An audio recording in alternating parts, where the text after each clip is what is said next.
Then back outside, a beloved guest. He's a big fella. His name's Bigfoot. He's our special visitor. We hope he comes back next year.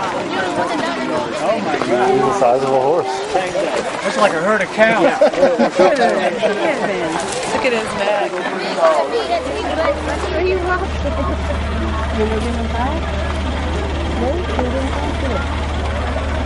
Passing Bigfoot and Smokey the Bear, we came to a stand with a really cool theme. Bird banding. I had never seen a bird being banded, so we decided to get a little more information. This is a bird banding exhibit. So essentially what we're doing is just kind of showing the procedures of how we band birds. So the idea is kind of educate the public on a facet of ornithology that not many people are really aware of. Right, and so for people who are not aware of it, what is the process and what is it for? Well, the process is it's a number of reasons, but a lot of it's mostly to get more information about the birds themselves, learning about the behaviors and the movements of species, like many of the bird species. A lot of them, as you know, are migratory, and some are residential, and so a lot of them share different life history strategies. And a lot of the birds here in Alabama are migratory as well as resident, so some of the things we do is to band them. In order to band them, you have to be federally permitted through the Bird Banding Laboratory out of Patuxent, Maryland. It's administered by the USGS, the Geological Survey. And you have to demonstrate that you're able to band birds, handle birds. Looks like John has a bag. Oh, and we have a bird right here, so I can actually demonstrate it. Ah, we're in luck. So what we do, this is my banding kit here, and these are our bands. Oh. And each band string is a different size band. So the smallest starts with 0A, and it progresses up to 0 to 1 to 1B, and then even higher to 2, 3, 4, and sequentially. Here, Johnny, will you hold that for a second? And I'll show you some of the larger bands that we can even put on hawks and things. Oh, nice. So yeah, these things like right here, these are 8 lock-ons. These can go on large hawks like red-tailed hawks and things. Wow. So yeah, we have all different sizes of things. These are just the tools that banders need. And so in order to get the band on the bird, you need 2 different things. One, you need specialized pliers that have holes in them. There's different types. You can see. This is one type that for different sizes. You can see the holes are a little bit different in size. Right. Like that. See, these are a little larger and these are a little smaller, but it all is according to the size of the band. And here, this size is very small. These are for banding hummingbirds. Wow. So yeah, so there's all different sizes that we utilize. We also have to have things like wing rules, so measure the length of the wing. We also use a leg rule. See all these numbers here? They correspond with specific bands. So the 0A here, as I have written here, you can see this is the smallest band for passerines, or our songbirds, which correspond to this size right here, that diameter right there. So, and then 0, and then 1, 1B, 1A, 1D, 2, 3, and so on. Right? So what I'm going to do now is we also have to maintain the notes on the species itself. This right here is what we call a banding schedule. And this is where we write the data of the bird that we band on. So, and this is the data that has to be reported to the bird banding lab. So what John is going to do is he's going to be scribing the data as I band. So what I'm going to do now is go ahead and hold out this bird, and we're going to go ahead and start processing it. And the first rule of order is once you have a bird in hand, the first thing you do is band it first. And we have a cardinal here. So the idea with the cardinal is that we have a leg rule. You might have to pull out the steel bands. I'm not hurting it. This is just a stress call.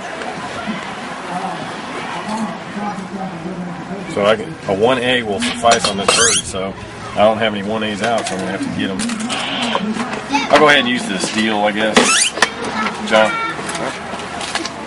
So most bands are made of aluminum or some sort of alloy, but this band here is specifically made for birds with large conical bills that are very powerful. Because a lot of times they can pull off aluminum or weaker bands. So the Bird Banding Lab actually offers steel bands, which are these right here, and they can't they're gonna have to be pretty powerful. So you get those. John, if you can. This one's got a black throat on it, like a male. So yeah, do the lowest number. This bird was never being hurt, but you'd never convince him that you were doing him a favor. So what he's doing is he's looking at the numbers. Each one of these has a 9-digit or 10-digit sequence of numbers, and they're all unique. All banders who do get these bands get a unique sequence of numbers on these strings. So it's never duplicated. Right. So that way, if a bird is found, then it has a unique number that no other bird has. Gotcha. A lot of times, because they're stainless steel, we gotta. These posts are delicate, and we don't want to break them, so we have to use other means to open up the steel ones. Now what I'm doing is I'm going to go ahead and band it.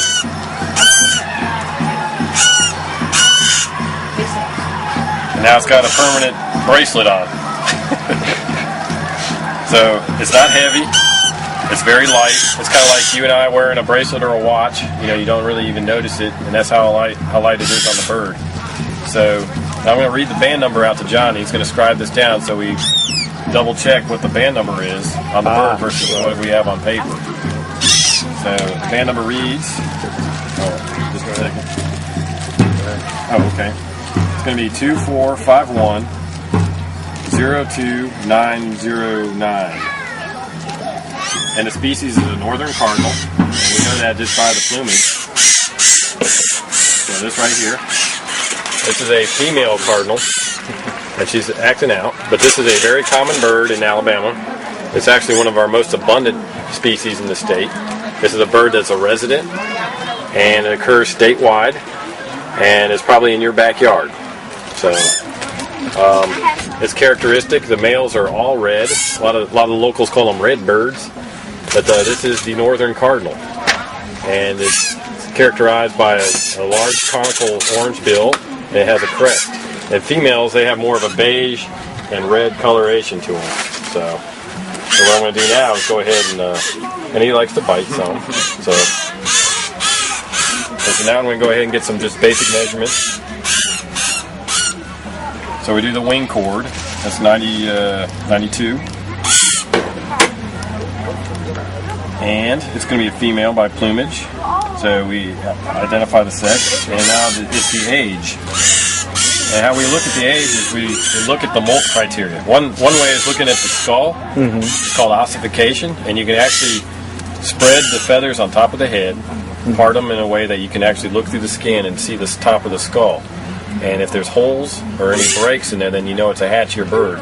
If it's not and it's fully ossified, then you know it's an older bird. Another way you can do it is by looking at the molt patterns in the flight feathers. So this is the general wing here, and these are what we call, these outer feathers right here, these flight feathers are called primaries. These inner ones are called secondaries. The ones that cover these feathers are called coverts. So these are primary coverts, these are greater coverts, and these are tertials right here. And we have scapulars and then a body molt, and of course the tail feathers are the rectrices. So what we do is look out here, and the molt is a little different than most other typical passerines in that it has a normal molt. And look at this, it's just finishing a molt. See these sheaths right here?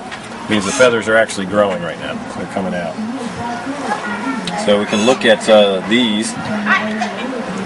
And it looks like there's a secondary as well coming in. So we do have a limit here. There's a newer, younger feather, and there's an older, worn tertial here. So this bird is probably probably a second-year bird, but it's hard to say at this point. Their molts are so infrequent that we just have to put non-juvenile feathers on these things. So we're going to score these as N, and I'm going to say just after hatch year because the beak color is already yellow. Juvenile birds of the year at this time will have dark bills, and this is already pretty bright orange. This is probably just a after hatch year bird, so it's not a hatch year bird. So now we got the age, the sex of the bird, and now we have to get the mass of the bird. And so what we use is a digital scale here, and we use a bag. We put the bag on there and we tear it so it doesn't factor in the weight of the bag and only the weight of the bird. We do have a breeze, so sometimes the wind can even influence the measurement there. So then we put it back in the bag, like this, and we gently roll it over like this. And we put it on here, and we get the mass. Sometimes it'll bounce around. 41.1 is the mass of the bird. And so after that, we're done processing it. And we just let it go back to the wild. So I'm going to go ahead and release it. So if y'all come around, so what I'm going to do now is I'm going to hold it right here. Everybody see it? And I'm going to let it go. There she goes. Going right back where she came from. So, and that's all there is to it. So you can find out more information about the Forever Wild program at www.alabamaforeverwild.com. Awesome.